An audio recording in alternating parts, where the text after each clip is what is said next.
Hello, and welcome to Tavern Chat. I am your host, your bartender in the OSR, Eric Tenkar. And today we're gonna, delve back into one of the, shit stories of the summer because it's interesting that it pops up. Now, what I do is about once a week or so, I go to trademarkelite.com and I refresh the page that has the TSR trademarks. And here's what is interesting about Blackmoor.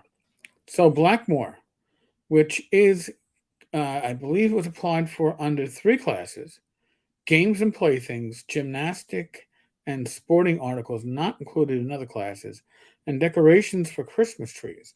So, that means that the filing fees uh, to the trademark office was anywhere from $750 to $1,050, depending on what categories these trademarks fall under, or these classes fall under. And that's not including lawyer fees, right? They have a lawyer involved in this. So you're figuring it's probably about $1,000 plus legal fees. All right. On August 17th, the trademark office received a TES Express abandonment. And that is when you say, hey, I know I applied for this, but I don't want it. Okay. So that got processed quickly on the 18th, yesterday, today's the 19th, abandonment after publication, and I guess it looks like they emailed notification to TSR3's representative. Okay. So why is this so interesting? Because it was supposed to be like, well, we're going to put out a new Blackmoor product that we're going to license stuff from Dave Arnson's estate, right? That was the game plan. And now they've abandoned Blackmoor. But it's not the only one, it's not the only trademark that they've applied for that they've abandoned. Okay? Uh, you might remember that they abandoned the medallion. The medallion, uh, the abandonment was received July 27th, and then July 28th, the abandonment was processed. So here's something interesting, okay? The wizard logo. The wizard logo was registered as of August 17th, but TSR3 notified that they were abandoning on July 27th. So I'm guessing that there's a little foobar because that one apparently is going the way of the dodo bird. How about the lizard man? What does the lizard man look like? Lizard man. That one looks like as of August 17th, it was registered. There was no notice of abandonment. So Lizard Man looks to be a registered trademark, or shortly will be. What about the TSR, the one that looks like the OSR logo, right? The one the OSR logo is based upon. What happened with that one? Well, July 27th, express abandonment was received, but according to this, on August 17th, it was registered. So it looks to me like the intent of TSR3 is to abandon this. So it might just be a little hiccup in the system there.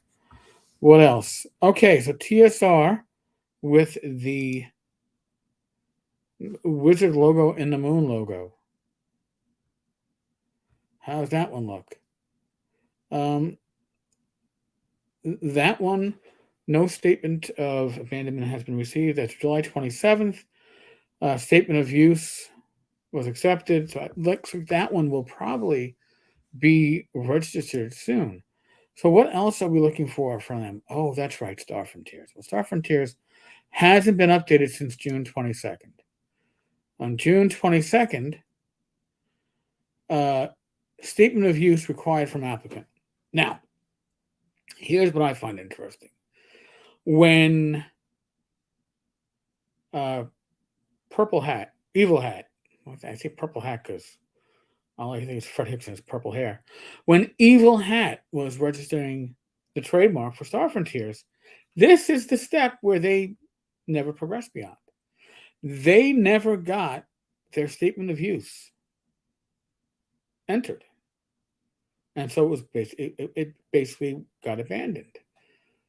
That's the same spot that TSR3 is at. Now, this becomes the why would they abandon trademarks that are costing them $1,000 a piece plus legal fees, right? I certainly don't have $1,000 burning a hole in my pocket. I don't believe that TSR has thousands of dollars burning holes in their pocket. So why would you abandon something that you've already invested money in? This to me is like you're part of your venture. You're going through your dungeon. You go through all the regular rooms. You defeat the baddies. You get to the big bad evil guy. You kick the big bad evil guy's ass, and it's time to take the treasure. And you get to the treasure, and then you turn around and walk away, and you leave the treasure behind. You abandon it.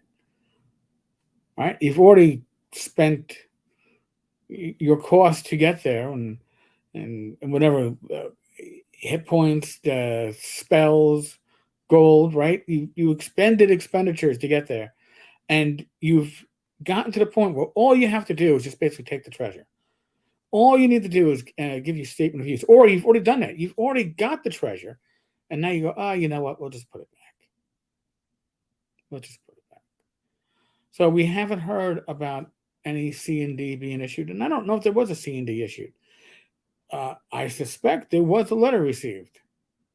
I suspect, if nothing else, a C&D was hinted at because there's just a lot going on with these trademarks. But again, some of them looks like they're going through, and they're going through fine. Most interesting to me is Star Frontiers, and why do I say that? Because I think I said this before. Star Frontiers is coming up on its 40th anniversary, right? Or 30th anniversary? Maybe it's 30th anniversary. I can't figure it out. All I know is that, or 35th. I can't. The math is all wacky. There's an anniversary for Star Frontiers in 2022, right? It's interesting that Wizards of the Coast hasn't renewed Star Frontiers themselves, but apparently when other companies try to get Star Frontiers, it all goes tits up. I don't know. You know? Interesting observation. I'd like to hear your thoughts on it. Maybe it's nothing, right? Maybe end of the summer. I'm just surprised that for the most part, TSR3 looks like they were sending in their statements of use pretty much on time, but on Star Frontiers they're lagging. Time will tell. Like I said, you can check. I'll leave a link to this in the description here on YouTube, so you can look and check the stuff on yourself. All right, folks. On that note, we are still in the midst of the world of COVID. I'm immunized. That was my personal decision. That's my personal choice based upon my risk factors and my conversations with my various doctors and medical professionals that are involved in my health. You have to make your own decision. You know your risk factors better than anybody else. All I ask is that you use your common sense to keep yourself, your friends, your loved ones healthy and safe. Okay? Be safe, be well. God bless. Roll those dice. Roll them well. Unless you're Tim Shorts, in which case, all right, we're guaranteed some ones. And I will be back tomorrow, either with, it's going to be at 8 p.m. live stream, but will either be a Gamer's Health with my wife Rach, or Dungeons, Dragons, and Discourse with Glenn Hallstrom. I believe Glenn is in the midst of moving, so we might have to just shift ourselves around this weekend. But I'll let you know tomorrow. All right, folks, on that note, I'm out of here. Laters.